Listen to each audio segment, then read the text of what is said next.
my friends. Welcome back to another episode of Generation Tech. My name is Alan. Talk to your average New Republic fanboy and they'll tell you that the T65B X-Wing single-handedly won the war against the Galactic Empire. After all, it was Luke Skywalker, Red 5, that launched that lucky shot at the Death Star during the Battle of Yavin, and Wedge Antilles as Red Leader during the Battle of Endor destroyed the second Death Star. Not too bad for a prototype of a snub fighter that wasn't even supposed to go into full production, right? Well, in today's video, I'm going to do the impossible. I'm actually going to find critiques for one of the most beloved starfighters in the Star Wars galaxy, the T65B X-Wing.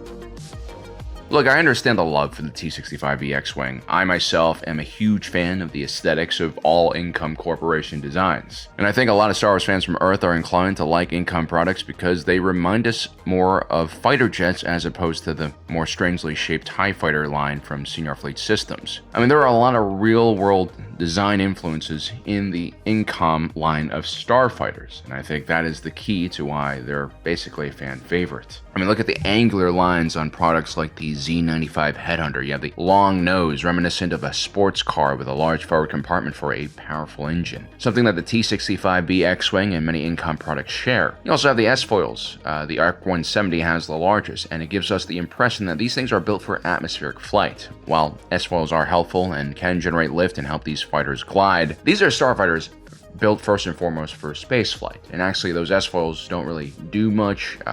These fighters use what's called repulsor lifts, aka anti-gravity technology to fly. It's nothing like a conventional plane. Then you have the variable geometry wings on things like the U-Wing, a more extreme take on the F-14 Tomcat's own iconic design. I don't know if it's actually practical or reliable to have your wings move that much, but that's not the point with Income designs. There's something just really cool about how these ships are built. I mean, heck, you even have the Tri-Wing S91X Pegasus starfighter, which actually was a collaboration between Porsche AG and Income Corporation. It's a really beautiful looking ship, although it looks a little bit more like something out of the Halo universe rather than the Star Wars universe. And so the point is, the T65B X-Wing looks like a hero ship. It's the kind of starship that young kids would have on posters in their room growing up. But I think we need to remove those rose-tinted glasses and look a little bit deeper in how these starships are designed. The X-Wing had a lot of strengths, but as with all vehicles and products, those strengths also create weaknesses. You know, real life is a lot like that RPG character creation screen we're all used to, where you have a certain amount of attribute points to put into each category.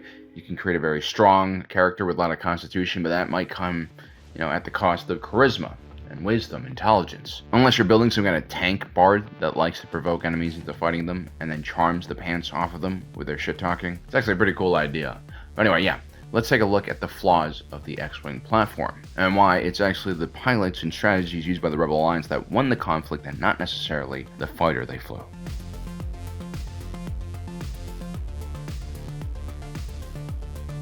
The TIE Fighter, for all of its shortcomings and design flaws, was a very daring and extreme platform, focused on ease of production and maintenance with performance geared towards short-range interception. The TIE Fighter was really a redesign of what a multi-purpose starfighter could be and should be for the Empire. And at a minimum, Wraith Senior should be respected for his bold vision. The TIE Fighter's innovations allowed the Empire to deploy these vessels in nearly endless numbers at a ridiculously cheap cost per unit. And these TIE Fighters performed well enough in dogfights and exhibited very few weaknesses that the Rebel fighters could actually exploit, and so they remained a threat to the New Republic until the very last days of the war. And because of this fighter's design is such a departure from the norm, one could argue that for better or worse, the TIE line had a huge impact on the Empire's victories as well as defeats, because it fundamentally changed Imperial starfighter doctrine and tactics and how pilots thought. The strength of the X-Wing is the complete opposite. Instead of trying to change the Rebel Alliance's doctrine and what they wanted to do, this was a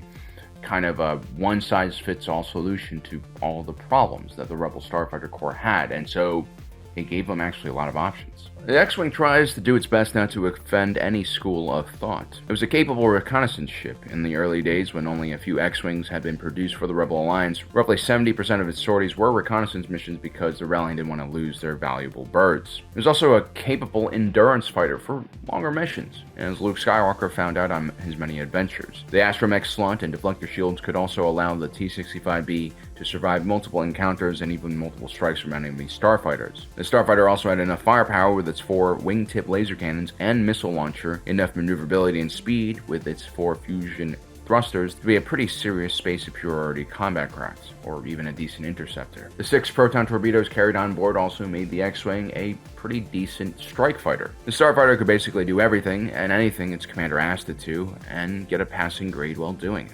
And one thing that pilots and ground crews loved about the X-Wing was that there was just basically one standard loadout that could do every mission type. You didn't have to switch munitions, configurations, or payloads based on the mission, and that saved a lot of time. This also allowed the X-Wing to change its role and mission parameters in the middle of an operation, which is kind of unheard of. But all of this comes at a pretty big cost, something that I don't actually think was smart for the Rebel Alliance to take on. Ironically, I think the TIE Fighter program was better suited for the Rebel Alliance because this was a very easy ship to maintain. It was very reliable. The only thing it really needed was a hyperdrive, which I'm sure the Rebels could have figured out by jerry-rigging something.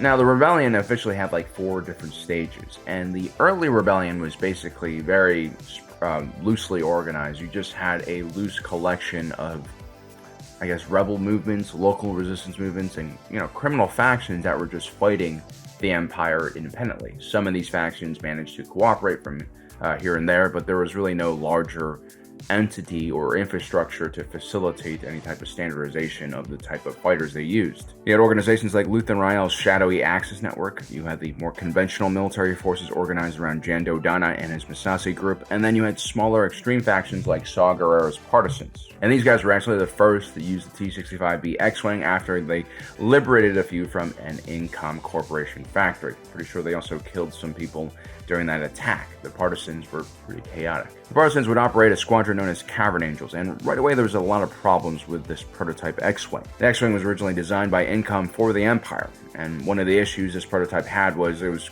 kind of complicated. The 4 S-foil design might look cool, and also gives the X-Wing the ability to generate a lot more heat while in attack mode, but that boost in power and speed and firepower comes at a cost, and that was in maintenance, reliability, and spare parts. I mean, just the amount of G-force that's exerted on these S-foils when they're opened up during attack mode is, from a physical standpoint, going to be very taxing. And even by radiating heat through the S-foils, any type of boosting and overclocking of a generator is going to shorten the lifespan of these starships. Plus, you have all of those mechanisms that move the S-foils open and close. More moving parts equals more maintenance and more possible failures. And so, needless to say, the X-Wing is going to be very maintenance heavy, especially when compared to the TIE Fighter. And because of a shortage of spare parts, Saw's Partisans were never really able to operate more than a few of these amazing starfighters at a time. They're basically forced to cannibalize other X-Wings in order to keep the ones that they had operational.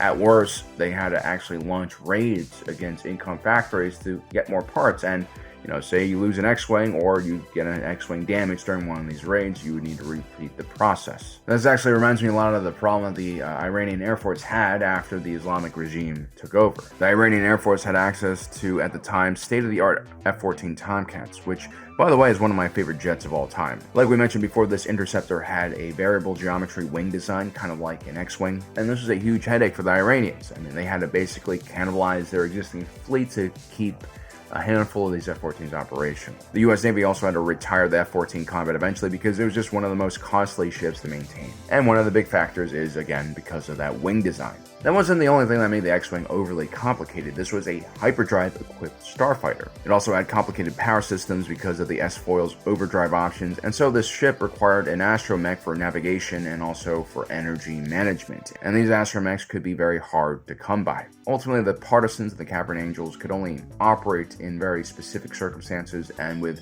very little effectiveness. And eventually, this unit was cornered on Jeddah, where they were mostly destroyed by TIE fighters. And so I would argue that the early Rebellion just didn't have the logistics necessary to field the T65B X-Wing, and units like the Partisans would have been far more effective if they just adopted much lower tech starfighters where you had access to parts, spare parts, so you could keep these fighters operational. Even if that meant using Clone Wars era fighters like the Z-95 Headhunter or the Y-Wing, or even modified freighters. I mean, take a look at the Spectre unit. They were far more effective than the Partisans, and they rarely had access to the T65B X-Wing, and they basically used whatever ships they could get their hands on. Which is an important lesson for you guys out there. The best starfighter you have in your fleet is the one that actually can fly, right?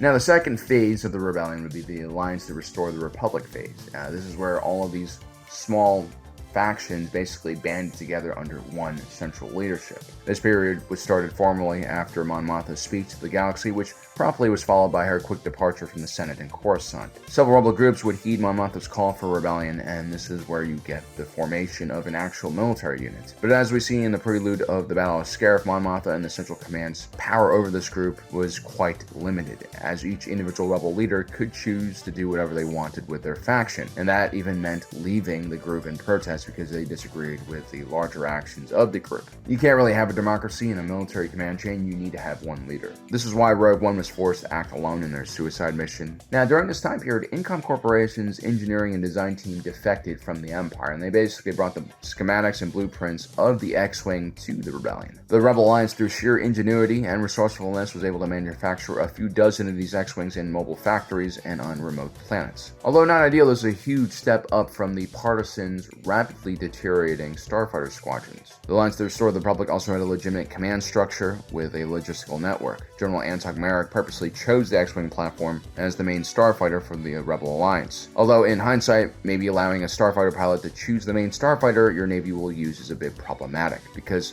pilots tend to focus much more on the performance and capability of the platform, rather than larger issues like logistics, cost, and efficiency of a model over the longer course of a war. But anyway, the Revs now had a legitimate T65B X-Wing program, even if it was quite patched together. The X-Wings of this era were still notoriously unreliable and prone to having issues though. Although let's be honest, most frontline starfighter units are not going to have completely pristine condition starfighters. When desperate enough, you'll be surprised at what kind of tolerance pilots and engineers will have for starships that have multiple systems malfunctioning. Interestingly enough, during this period of time, the Rebel Alliance had a much bigger shortage when it came to pilots rather than fighters. During very desperate missions like the Battle of Yavin, where the failure of the rebels would mean the complete destruction of their base, the Rebellion actually left 5 X-Wings behind in their all-out attack against the Death Star. 2 had been cannibalized for parts and were no longer flight-worthy, but 3 were actually capable of flying somewhat, even if they were kind of damaged, but they just didn't have enough crews or astromechs to get them in the air.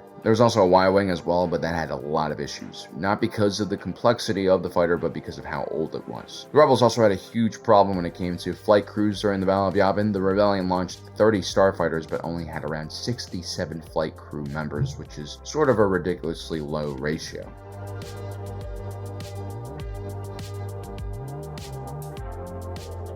When the destruction of the Death Star happened, the Rebellion kind of cleared their first major hurdle and showed the galaxy that the Empire could bleed, and that they were the outfit that could bring down the Emperor. And so the Rebel Alliance gained a huge influx of manpower and resources. More importantly, the Rebellion actually started taking and holding territory, establishing more permanent operations for manufacturing weapons and starfighters. Suddenly, the amount of T65B X-Wings the Rebellion had grew from a few dozen to a few hundred. You would also eventually see industrious worlds like Mon Cala and Solus join the Rebellion. You also had deep space shipyards set up in areas like the Roche asteroid field, which were, pretty well hidden. With the X-Wing deployed in multiple squadrons all across the galaxy, this is where the efficiency of the platform began to make or break the fleet. Suddenly you're scaling up the advantages and the problems of this platform. During the Mid-Rim Offensive, while Rebel ground forces did a decent job at dislodging Imperial garrisons and securing territory, the Rebel fleet just lacked the firepower and ships to secure the logistical networks trailing behind the offensive. And I think a lot of this has to do with the Rebel fleet's lack of resources. And the T65B X-Wing was definitely far more resource intensive than their Imperial counterpart, the TIE Fighter, which really makes no sense because the Rebellion had far less resources than their Imperial counterpart in the first place.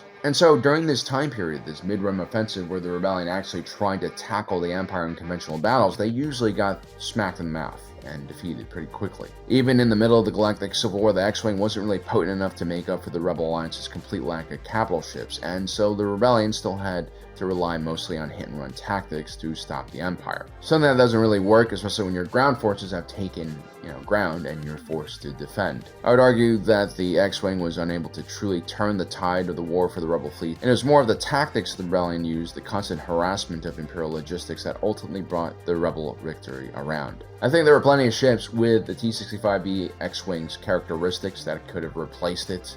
A lot of these Starfighters would have been even cheaper and easier to maintain, probably. There's never anything particular about the T65B X-Wing's design that might have indicated otherwise. The X-Wing, of course, was not horrible by any means. It just wasn't that groundbreaking starfighter that the New Republic propagandists made it out to be. The X-Wing only really became a viable platform once the Rebel Alliance turned into the New Republic and had enough resources to maintain that stable logistical network to keep these things operating at high enough a rate that most squadrons were not just, operating with 5 or 6 of their starfighters out of commission. Well, guys, I hope you enjoyed today's video. Don't forget to subscribe and hit that notification button down below so you don't miss out on the rest of our awesome content. And as usual, my name is Alan, reminding you that my allegiance is to the Republic, to democracy. I'll see you next time.